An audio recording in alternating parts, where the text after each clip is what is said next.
Aux yeux de son peuple, elle est Dihya.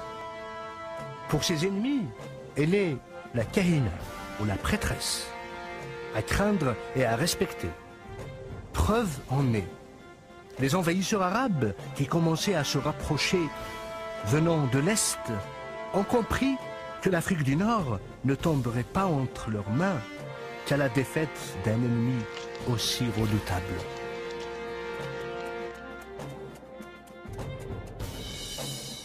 Au début du 7e siècle, le roi Tabet a régné sur la tribu des Ijarawen à l'est de l'Algérie, dans les montagnes des Aurès. Sous son règne, le royaume a connu la paix et la prospérité. Le peuple attend avec impatience la naissance de l'héritier du trône. Un vœu qui sera bientôt exaucé. Malheureusement, l'apparition d'une nouvelle vie en cause la perte d'une autre. La reine vient de mourir en accouchant. Le roi apprend qu'il est le père d'une petite fille, mais qu'il a aussi perdu sa bien-aimée. En portant ce bébé si délicat entre ses bras, il ne pouvait pas connaître le rôle crucial qu'allait jouer cette princesse dans l'histoire de son peuple. Dihya reçoit une éducation digne des plus grands princes. Douée d'une grande intelligence, elle apprend à monter à cheval et à combattre. Papa! Tous les membres de la tribu savent qu'elle pourra facilement devenir une adversaire redoutable dans les batailles.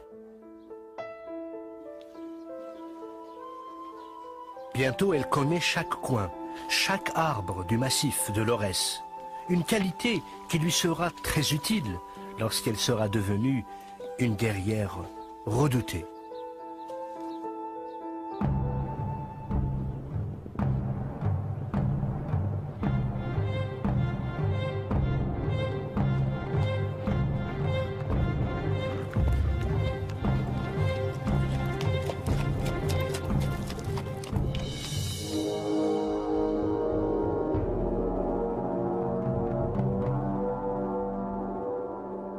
Très loin, à des milliers de kilomètres du pays berbère, en Arabie, des événements dramatiques allaient influencer le cours de l'histoire.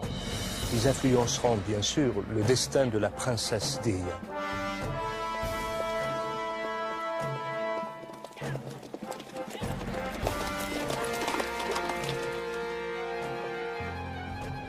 Avec l'apparition de l'islam, les Arabes commencent la conquête de l'Ouest.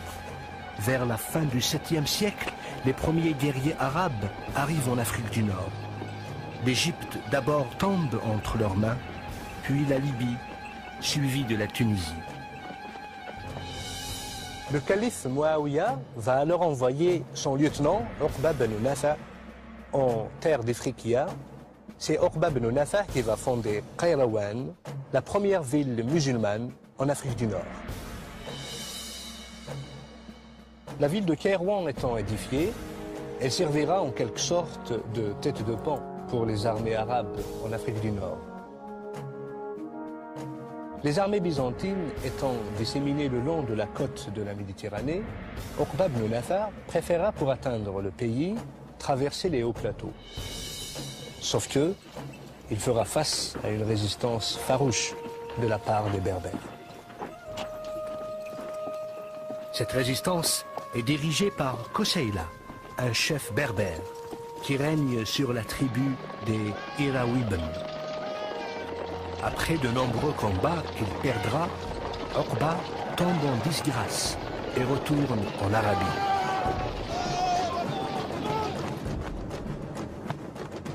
Lorsqu'un nouveau calife s'empare du pouvoir, il envoie Uqba de nouveau à la tête d'une puissante armée pour conquérir le continent africain.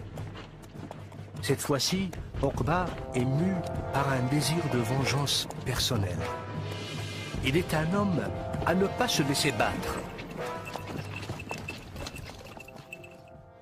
Sentant la menace s'approcher, Koseïla va demander de l'aide aux tribus des Ijarawan. Tabet arrive à la tête de l'armée, accompagné de la princesse Dihya. Le choc a eu lieu à Tehouda et la chute de Kairouan prouvera une victoire glorieuse pour les Berbères.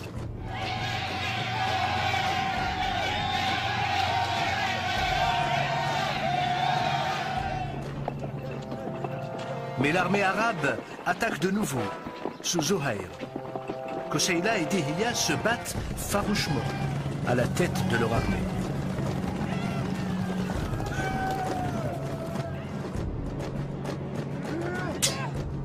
Malheureusement, cette bataille coûte cher. Elle y réclamera la vie de Koseïla.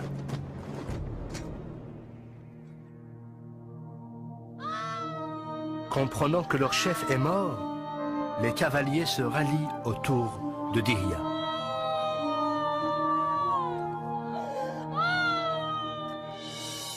Quelques années plus tard, de nouveaux guerriers arabes vont pénétrer l'Afrique du Nord.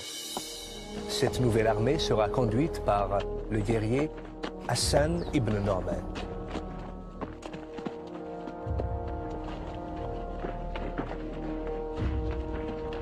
Les armées arabes vont reprendre la ville de Kairouan. Ils vont aussi s'accaparer de Carthage. La chute de cette cité annonce définitivement la fin de la présence des Byzantins à Carthage. Une nouvelle ville va être édifiée. C'est la ville de Tunis.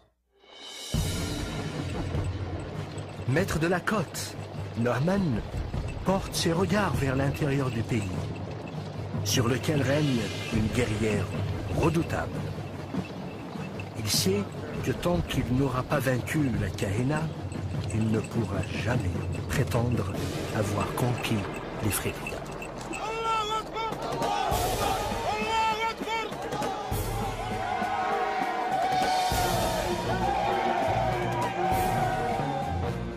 Il se dirige donc avec son armée vers l'Aurès.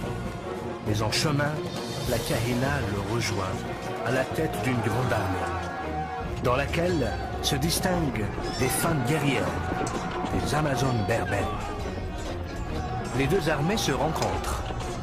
Les Arabes avaient sous-estimé la force et l'ordre de l'armée de la Kahina. Après une bataille vicieuse, les guerriers arabes sont obligés de se replier. L'armée de la Kahina les poursuit. Dihya s'installe alors dans un amphithéâtre qu'elle transforme en forteresse.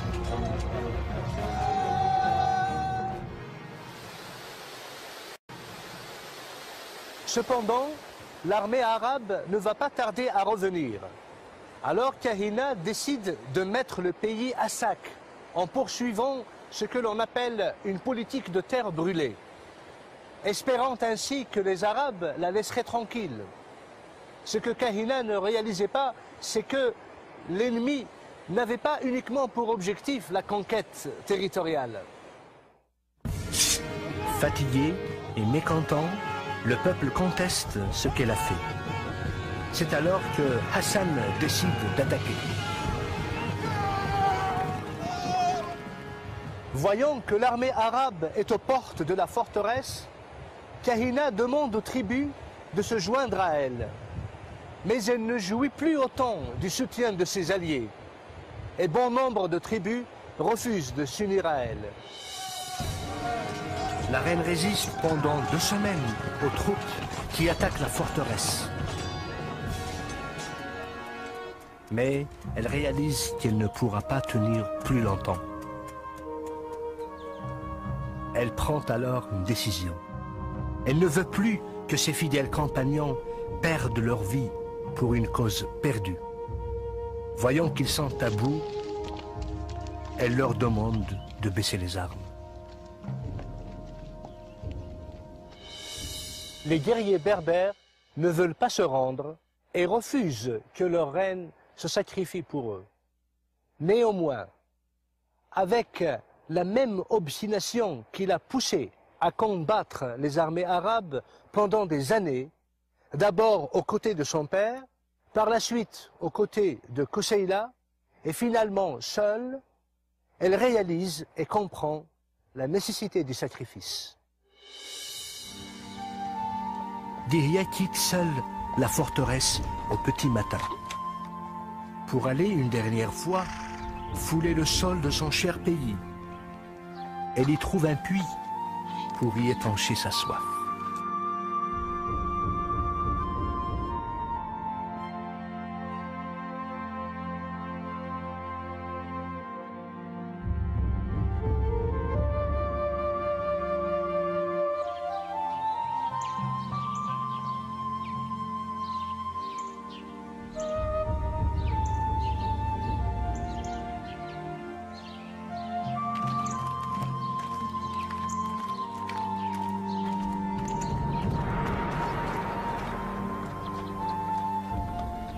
C'est là-bas que Hassan la retrouve. La Kahina, reine des Berbères, qu'il avait combattue plus farouchement que n'importe lequel de ses adversaires.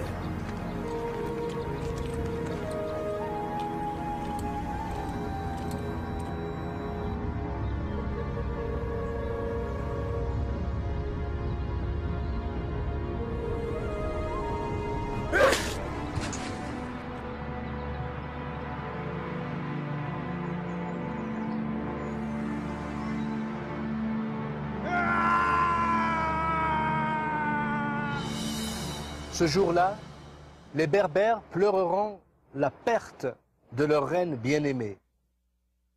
Ils avaient compris qu'avec la mort de Dihya, ils avaient perdu une femme de grande valeur, un vaillant chef, une femme dont le courage n'a d'égal que son cœur.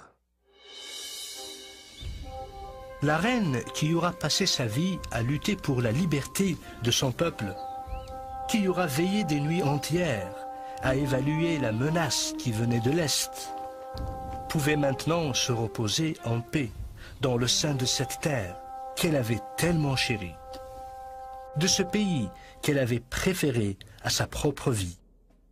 Aujourd'hui, plus de 13 siècles après sa mort, Dihya sera toujours cité parmi les plus grands défenseurs de la liberté que les Berbères auront jamais connue.